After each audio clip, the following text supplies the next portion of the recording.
हम शरीफ क्या हुए, सारी दुनिया ही बिगड़ गई। ये एक बहुत फेमस मूवी का डायलॉग है जो एग्जैक्टली सेम रेप्लिकेट करता है बैंक निफ्टी के लिए कि बैंक निफ्टी की वीकली एक्सपायरी बंद क्या हुई, आपने तो उसकी तरफ देखना ही बंद कर दिया। Hi everyone, hope everybody is doing good. स्वागत है आप सबका एक और नई वीडियो में। आज इस वीडियो में मैं बैंक निफ्टी की कैलेंडर स्प्रेड मंथली स्ट्रेटजी आपको बताने वाला हूँ। Bank Nifty I am sure आपको थंबनेल में भी देख के ना थोड़ा सा अलग लग रहा होगा, अजीब लग रहा होगा, थोड़ा नॉस्टैल्जिया वाली फीलिंग आ रही होगी बिकॉज बैंक निफ्टी की आई एम श्योर आप काफी टाइम बाद कोई ऐसी स्ट्रेटजी वीडियो देख रहे होंगे। जब से बैंक निफ्टी की वीकली एक्सपायरी बंद हुई है, इस पे कंप्लीटली बंद ही हो गया स्ट्रेटजी वीडियोस बनाना। एंड इसी वजह से मैंने सोचा कि आज थोड़ा सा चेंज करते हैं। बैंक निफ्टी की एक मंथली एक्सपायरी मैं आपको बताता हूँ। बैंक निफ्टी की हमें पता ही है कि कुछ टाइम पहले वीकली एक्सपायरी परमानेंटली बंद हो गई थी, बट उसकी मंथली एक्सपायरी अभी भी वैसे ही इंटैक्ट चल रही है। एंड सारी स्ट्रेटजीज जो मंथली प्रीवियसली चल रही थी अभी भी उसका वैसा ही रिजल्ट है, उसमें कोई ऐसी डिस्टर्बेंस नहीं है। सो आज मैं कैलेंडर की एक बहुत ही सिंपल सी येट काफी इफेक्टिव स्ट्रेटजी डिस्कस करने वाला हूँ। अब पूरी वीडियो इसके हम रूल्स देख लेंगे, इसका लॉजिक देखेंगे, उसके बाद एक प्रैक्टिकल एग्जाम्पल भी हम देखेंगे जिसमें थोड़ा और बेटर तरीके से कैलेंडर स्प्रेड के बारे में समझा जाएगा। ठीक है, तो अब सबसे पहले इसके रूल्स देख लेते हैं। एट द मनी का ही call and put option sell करूंगा मैं करंट मंथ एक्सपायरी का, एंड अगले महीने एक्सपायरी का एट द मनी का कॉल एंड पुट ऑप्शन में बाय करूंगा। पॉइंट नंबर 1 एंड 2 को ही कैलेंडर स्प्रेड बोला जाता है। एंड इसमें मैं हल्का सा एक ट्विस्ट ये कर रहा हूं कि मैं इसमें 0.5 डेल्टा का call and put option buy भी करूंगा। उसका क्या लॉजिक है अभी मैं आपको बताऊंगा।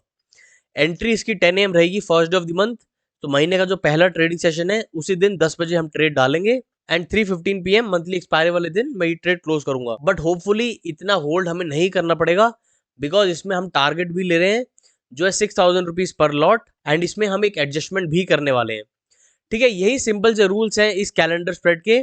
इसी के साथ अब एक बार मैं फटाफट आपको प्रैक्टिकल एग्जांपल की तरफ लेके चलता हूँ, वहां पे फिर हम एकदम डिटेल में समझेंगे इसके बारे में। ऑल राइट, सो मैं सिमुलेटर पे आ चुका हूँ एंड मई मंथ में आपको दिखाने वाला हूँ। तो इसमें जो पहला ट्रेडिंग सेशन है वो 2 मई का है। एंट्री टाइम 10 बजे का है। सो एंट्री टाइम जो भी आप एक बार डिसाइड कर लेंगे उसी सेम टाइम के साथ ही इसको फिर आप कंप्लीट बैक टेस्ट करना, जितना भी आपको बैक टेस्ट करना है, एंड लाइव ट्रेड भी उसी सेम टाइम के साथ करना। टाइम ऐसे ना बार बार चेंज मत करते जाना। तो इसकी मंथली एक्सपायरी 29 मई की है। अब देखिए एट द मनी चल रहा है 55,500, इसका मैं call and put option cell कर दूंगा करंट मंथ एक्सपायरी का। एंड 26 जून का ये एट द मनी का ही कॉल एंड पुट ऑप्शन मैं बाय कर लूंगा। लिक्विडिटी की इतनी ज्यादा दिक्कत नहीं होगी मंथली में बिकॉज ये बैंक निफ्टी है एंड इसमें अभी भी ट्रेड किया जाता है। ठीक है, तो गाइज ये जो मैंने आपको प्रेजेंटेशन में पहला एंड दूसरा पॉइंट बताया था वही अभी मैंने सेम यहाँ पे डिप्लॉय किया है। ये आप यहाँ पे देख सकते हैं पोजीशंस में लेफ्ट हैंड साइड पे। एंड इसी को एक्चुअली कैलेंडर स्प्रेड बोला जाता है। बट इसमें मैंने क्या किया है, इसमें मैंने दूर दूर से call and put option buy भी करे हैं ताकि मेरा M2M सिंक्स थोड़ा सा कंट्रोल रहे। अगर मैं इसको डायरेक्टली चलाता हूँ तो ऊपर और नीचे की तरफ ना मेरा M2M सिंक्स इतना ज़्यादा कंट्रोल नहीं रहेगा। एंड ये ब्लू लाइन देखिए काफ़ी ज़्यादा स्टीप है। मैं हमेशा यही कोशिश करता हूँ कि ये ब्लू लाइन हल्की सी फ्लैट रहे बिकॉज अगर ये स्टीप रहेगी एंड अगर ऊपर या नीचे मार्केट बहुत ज़्यादा निकल गई तो वहाँ पे काफ़ी बड़ा नेगेटिव मुझे देखना पड़ सकता है। इसी वजह से मैं यहाँ पे कॉल एंड पुट ऑप्शन थोड़ा दूर दूर से बाय भी कर लेता हूँ। तो 0.5 डेल्टा के आसपास का यहाँ पे हम बाय कर सकते हैं। इससे थोड़ा और पास भी आप आ सकते हैं, उसमें ऐसी कोई दिक्कत नहीं है। ठीक है, तो 0.5 डेल्टा ये देखिए 92 रुपीज़ का है, 49,900 ये मैं बाय कर लूंगा। एंड वहीं कॉल ऑप्शन की तरफ भी 0.5 डेल्टा का ये देखिए 62 रुपीज़ का है, ये मैं बाय कर लूंगा। अब ये जो आप left and right hand side पर ना कुछ अजीब सा ही चित्र देख रहे हैं, इस पे आप इतना ज्यादा ध्यान मत दीजिएगा। हमें मेन ये जो सेंटर में ट्रायंगल बना हुआ है इसी पे ध्यान देना है। एंड अब देखिए ब्लू लाइन कैसी बन रही है। आप एक बार वीडियो पॉज करके इसी को ही थोड़ा सा रिवाइंड करिए 10-20 सेकंड, एंड उसमें आप नोटिस करिएगा कि वो ब्लू लाइन कैसी बन रही थी। एकदम वो स्टीप बन रही थी नीचे की तरफ। एंड ये वाली ब्लू लाइन कैसी बन रही है, दोनों का आप एक बार इसका डिफरेंस समझिएगा, तब आपको एकदम इसका क्रिस्टल क्लियर लॉजिक समझ आ जाएगा कि क्यों मैं यहाँ पे call and put option buy कर रहा हूँ। तो अब ये मैंने ट्रेड बना दी है एंड इसी को ही एक्चुअली कैलेंडर स्प्रेड बोला जाता है। तो इसमें दो सिचुएशंस है जिस पे ध्यान दूंगा मैं। पहली सिचुएशन, जब तक मार्केट मेरे ग्रीन टेंट के अंदर है मैं पेशेंस के साथ वेट करूंगा अपने 6,000 रुपीज टारगेट का। अगर मेरा कभी भी 6,000 रुपीज का टारगेट आता है मैं अपनी पूरी ट्रेड क्लोज कर दूंगा, मैं उसमें और ज्यादा वेट नहीं करूंगा। पहली सिचुएशन ये हो गई। एंड दूसरी सिचुएशन ये है कि जैसे ही मार्केट मेरे ये सेंटर वाले ग्रीन टेंट के बाहर जाएगा, मैं वहां पे एडजस्टमेंट करूंगा। वेल आपको ना इसमें ये वाले ब्रेक इवन नहीं देखने हैं, बिकॉज इसमें जो एक्सट्रीम लेफ्ट एंड राइट वाले ब्रेक इवन है वो भी इंक्लूडेड है। ये देखिए 12.3% on the down side and 10.1% on the upside. हमें ये वाले ब्रेक इवन नहीं देखने हैं, रैदर उसके जो बीच में है, ये देखिए 2.4% on the down side and 3% on the upside. ये जो सेंटर में ग्रीन टेंट है, हमें उसके ब्रेक इवन देखने हैं। एंड अगर मार्केट कभी भी ये सेंटर ब्रेक इवन के बाहर जाएगा, देन वहां पे मैं एडजस्टमेंट करूंगा। एंड एडजस्टमेंट क्या है अभी आपको कुछ देर में पता चल ही जाएगा। अब इस ट्रेड को एक बार फॉरवर्ड टेस्ट करते हैं, लेट्स सी इसमें क्या होता है।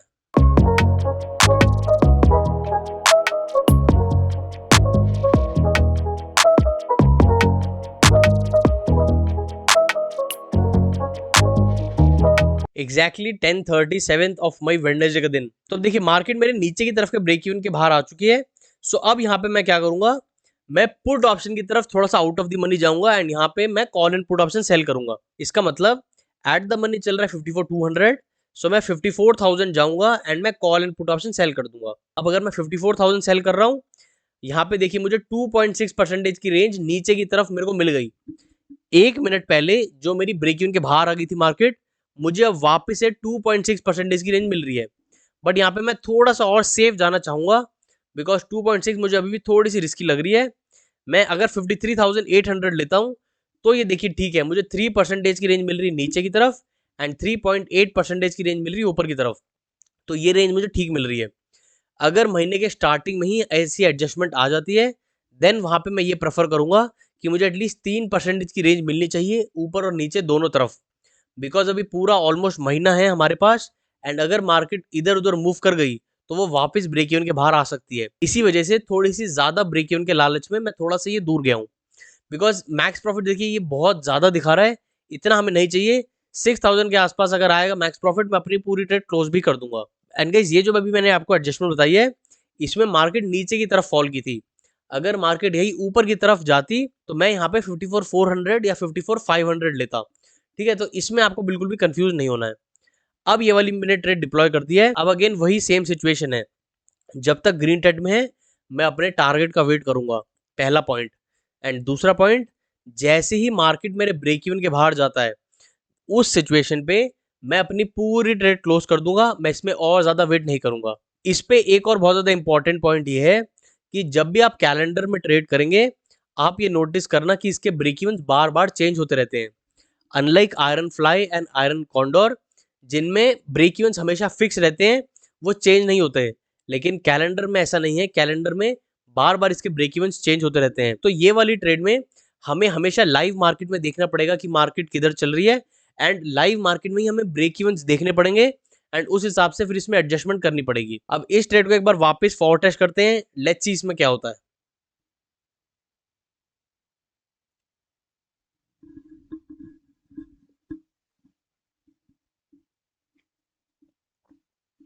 तो ये मैंने ऑटो प्ले पे डाल दिया है एंड एक एक घंटा ये अपने आप फॉरवर्ड हो रहा है।